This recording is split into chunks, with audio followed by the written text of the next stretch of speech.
Alors, faisons un rapide récapitulatif des chapitres 23 à 25 du deuxième livre des rois. Ces chapitres sont remplis de drames, de foi et de moments assez intenses dans l'histoire d'Israël. Le chapitre 23 commence avec le roi Josias. C'est l'un des bons rois, un souverain qui essaie vraiment de remettre Israël sur la bonne voie. Josias lit le livre de la loi à tout le monde, et il se lance à fond dans les réformes. Il démolit les idoles, brise les autels, et en gros, il élimine tout ce qui détourne le peuple de Dieu. Il se débarrasse même des prêtres païens et nettoie tout le pays, essayant de changer les choses. Mais malgré tous ces efforts, ce n'est pas suffisant pour effacer tous les dégâts causés par les rois précédents.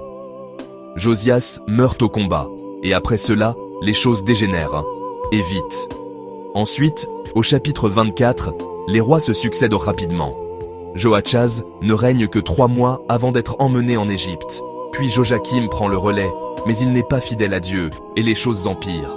Babylone émerge comme la nouvelle superpuissance, et le roi Nabuchodonosor arrive. Joachim se rebelle, mais c'est une mauvaise décision. Babylone attaque, et Jérusalem commence à s'effondrer. Après la mort de Joachim, son fils Joachim devient roi, mais seulement pour 3 mois, avant que Babylone ne le capture lui aussi. La plupart des dirigeants, artisans et personnes importantes sont emmenés en exil. Au chapitre 25, Jérusalem est en grande difficulté. Nabuchodonosor revient, assiège la ville, et après un long et brutal combat, la ville tombe.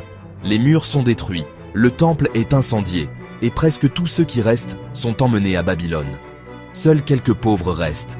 Sédécias, le dernier roi, tente de s'échapper, mais est capturé. Son destin est tragique. Le livre se termine avec Joachim, maintenant prisonnier à Babylone, recevant un tout petit peu de gentillesse du nouveau roi de Babylone, mais Israël est brisé, dispersé et en quête d'espoir.